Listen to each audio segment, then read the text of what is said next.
Brits warned do not take US meat at any cost as poultry farm horror exposed. I'm an American, but think we should take the same stance as the UK on this one. https://www.msn.com/enus/health/nutrition/new USDA ruling allows for chicken to be produced from diseased birds/ARBB18AF1Z. Canadian agronomist here. The poultry industry in the US is a hot mess. Tyson and a couple other companies control it all, exploit farmers who are on contract, exploit slaughterhouse employees and generally do anything for profit. Their wiki page, https://en. Wikipedia, org/wiki/Tyson_foods, reads like a rap sheet. It's disgusting.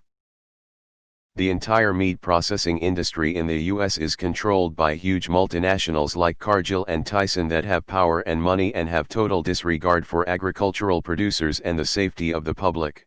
They would also inject said chickens with saline water to make the weight go up, which makes the cost go up. Remember that the next time you're buying a pack. The other day I tried to buy 2 chicken thighs and could only get a 10-pack. The 10-pack cost $3. That is uncomfortably cheap. Nothing good can be happening at those farms if tofu costs more than chicken. Mass production of livestock for food is very detrimental and generally a horror. I keep reading about how low the US food standards are. And I wonder, when Americans read headlines like this, do not take US meat at any cost, how do you feel? You have that meat on the daily. When the country that fed cows to cows says they don't want your meat, then you may need to have a think. Remember when they told us that regulations would make our companies unable to compete on the world stage? Pepperidge Farm remembers. Begs a question whether meat for sale is labeled for country of origin.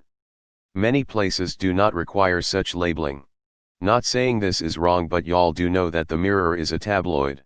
I worked in a poultry plant and can confirm anytime a chicken fell on the floor they would take it to a washing station. These washing stations consisted of bleach and water. Once the chickens were dunked in the bleach for 5 minutes. They were put right back on the line to be processed to be sent out to supermarkets. I'm American and my grandfather was a chicken farmer, and I have 2 thoughts. Well, 1 thought and a story. Story first. Once, one of his coops got a massive infection of some kind. My mother vividly remembers picking up a chicken and its head just falling off in her hand. Purdue had a nearby processing plant and they'd buy from local farmers to subsidize their whole thing. Came to take his chickens and he told them about the infection and they saw good, meh, we'll take 'em anyway. He never ate chicken again after that until about a week before he died, knew he was dying and wanted fried chicken before he went. The thought now, I didn't know the rest of the world wasn't like this. I've always known poultry farming was horrible. Whenever I see one of the trucks on the highway, I do whatever I can to get away from it because it makes me feel ill. I've exited to avoid seeing them before. But I thought the entire world, or at least the major industrial countries with mature food industries, were like this. I'm learning recently that it's mostly just us, and I'm both astounded and angry. The US will now be able to sell diseased chicken, just have to throw the diseased/tumors parts away and sell the rest. WTF? That should be another clue leading us to that obvious conclusion: when it comes to food, let's eat local whenever it's possible. Negative health effect of processed meat is well known. The suffering of animals for a meat in every bite is what bothers me. I'm a blue-collar mechanic dude that is leaving meat behind because of the cost to the environment, my health, and the animal holocaust. I can't ignore this any longer, and veggies are so bad. Fuck factory farming and any dude who thinks his manhood is tied into a meat diet. I just saw something on how the US shouldn't take chicken from the UK. Which one is it? I recently read a book by Michael Pollan that outlines some of the nastier bits of food supply chains in the US. Industrial feedlots were one of the things covered. The lengths that you have to go through to raise as much meat as we consume and sell it at the price we buy it at mean that animal welfare is somewhere near the bottom of the priority list. It's hellish, in short. I don't really buy into vegetarianism as a moral imperative, but I resolved to try and buy from smaller, organic operation. Even they often don't meet the common idea of what ethical slaughter might be to many folks, but it's a good deal better than Tyson or Foster Farms. It really doesn't get to what I would consider acceptable. Chicken lives its chicken life, walks around, and gets its throat cut cleanly when it's time, until you start buying from actual local farms, and depending on where you live that can cost a lot of cash per pound. I really don't eat meat all too often anymore now that it costs me a pretty penny. I'm really vegetarian 3/4 of the time and only eat meat if I'm with company or giving myself a minor celebration of sorts. Probably healthier for it too. Best to eat water and cricket protein bars. Even the article we are replying to is misguided. As a past poultry farmer and currently in the industry in food safety and quality management, I have to say that a lot of bad practices here seem very specific to individual sites that were inspected. My current plant's USDA inspector oversees the processes of many plants in my region. I have certainly heard stories of the bad, but I've also seen and heard best practices that are much more common. Also, worth the note, peracetic acid is widely used in the food industry for sanitation, especially when producing organic certified and non-GMO products.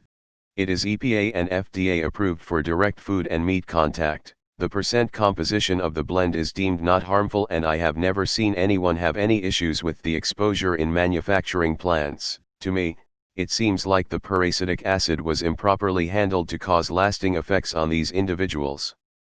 A lot of products that are in the US are not allowed in other first world countries like Canada and UK. Kraft Dinner mac and cheese in Canada has different ingredients than American. My husband just moved here from the States and said all his favorite cereals suck here. Not enough artificial flavor and sugar, I guess. Edit. Since my guess about the amount of artificial sweeteners and flavors was a bigoted comment, here is somewhere to read about those as well as other American food products banned around the world. https://www. eatthese.com/American foods products banned in other countries/ As a Canadian, the US Dairy Council scares me. They've been trying so hard to bring their pussy, low-grade milk and cheese up here, and you know Walmart would love to kill off Canadian supplies in favor of crappy USA products. It's crazy the difference in standards between our two countries' foods. And we've wrote out the guarantee of EU food standard laws, our food's about to get a whole lot shitter. Thanks Brexiteers. I just returned to the US this week after 2 years abroad, the last 6 months in Europe. I have a strict whole foods, plant-based diet and man, the plants grown in the US are flavorless garbage. The UK and Austrian produce was such a revelation of what food could taste like. After healthcare, it's the thing I miss most about Europe. Check out Land of Hope and Glory, https://www. landofhopeandglory.org, to see the horrors going on in British Red Tractor approved farms. The treatment of farmed animals is poor across all the world as they place profit over care. Consider putting a stop to the suffering. Challenge 22, https://challenge22.com/ and Vegan Bootcamp, https://veganbootcamp.org/join/Reddit provides free online guidance by mentors and registered dietitians to help you transition to a plant-based diet. Best option is to limit eating meat altogether. Edit. OMG, my first awards, thank you. So happy there's so many people realizing this issue and being proactive.